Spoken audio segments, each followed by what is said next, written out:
WATE 6 in your side. News at 5:30 starts now. Right now here at 5:30, Dave Hart sharing his thoughts about the culture of the UT athletics program 2 days after other head coaches gathered to show their support. So, what took so long? What our panel of experts has Kristen Farley. And I'm Michael Spencer. Ryan O'Donnell will be joining us again in just a moment. But first, everyone, the big story today. UT Athletics Director Dave Hart addressing the media today after that sweeping lawsuit calls into question the culture of sexual assault at the university. Today's press conference coming just 2 days after 16 coaches gathered for a conference of their own. And once again, we did want to bring in our panel of experts, everyone, to get their response on what Hart had to say today. We do have Professor Akram Pfizer with LMU's Duncan School of Law, Rick Laney with Rick Laney Marketing, and our sports analyst, Josh Ward. Gentlemen, thank you so much for coming in. Guys, kind of like deja vu for some of us up here on the panel. This is what we did on Tuesday, but today's press conference, certainly a much different tone. What did you take away from what Dave Hart had to say? From a legal perspective, Dave Hart on the front end said, I'm not going to comment on the legal side of the case. So this is a public relations exercise demonstrating the university, or trying to demonstrate the university getting in front of the issue. Now, I'm not sure they were able to do that here. There have been sort of mixed reviews is what I've been reading. That said, nothing that Dave Hart said today affects the legal issue, which is namely whether the university is discriminating on the basis of race, of sex, I should say, in the provision of education. But from a PR perspective, it was a much different spin than Tuesday's press conference. Michael, it was the difference in night and day. Today's was the kind of press conference that you would have wanted them to have done on Tuesday. They started off by saying they were going to be transparent. They were talking about actions that the university would take, whereas Tuesday's gave people the impression, and in particular people outside of this area, the national media, the perception was overwhelmingly negative to Tuesday's press conference because it appeared that they were circling the wagons and trying to put a smiley face on it. Is there anything that they can do now to undo what happened on Tuesday? Follow through with what they said they were going to do today. Be upfront, be honest, be open, be transparent, as Dave Hart said, and take action when it's needed. Josh, from a fan, a listener, and viewer perspective, I think Tuesday's press conference was more of a pat on the back for the university. What did your callers have to say today? I think Dave Hart won some fans over maybe today because he did talk about what was most important. And Dave Hart's a guy that going in, he and Jimmy Cheek have been under fire from Tennessee fans, I think a good bit.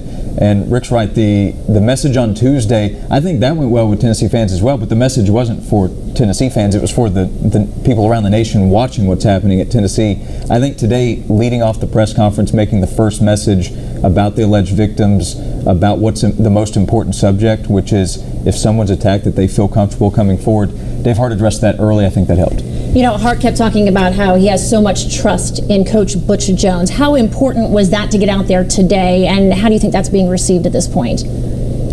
I think that's still to be determined because that's the biggest subject. If you look at any national show, and it's gone past sports at this point, the news channels as well are covering the story at Tennessee. It leads with the headline about Butch Jones and the allegations against him. It's a strong statement of support, I thought, by Dave Hart, but what happens in the future is still to be determined. Might take a while too. The timing on that announcement with Butch Jones' involvement in the lawsuit couldn't have been worse for the university, coming the day after the Tuesday press conference. And from my standpoint, the jury is out to see what transpires with the Butch Jones involvement or not his involvement in that case, and what the university does in response to it.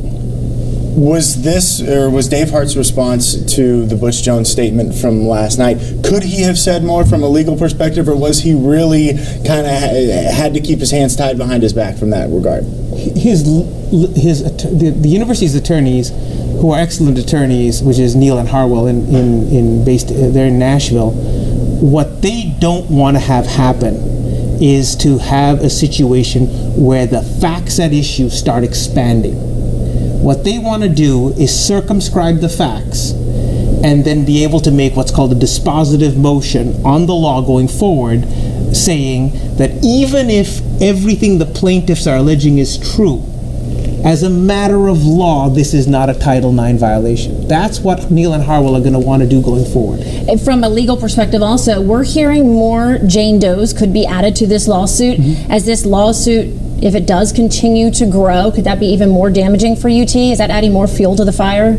It's damaging definitely from a public relations perspective.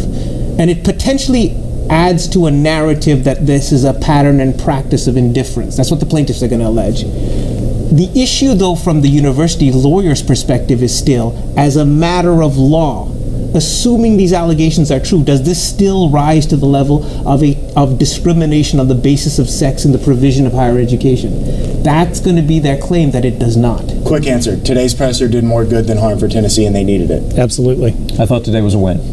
Yes. All right, gentlemen, thank you so very much. We appreciate your perspective. And of course, we have so much more of our coverage on our website, everyone, at WATE.com. Brian?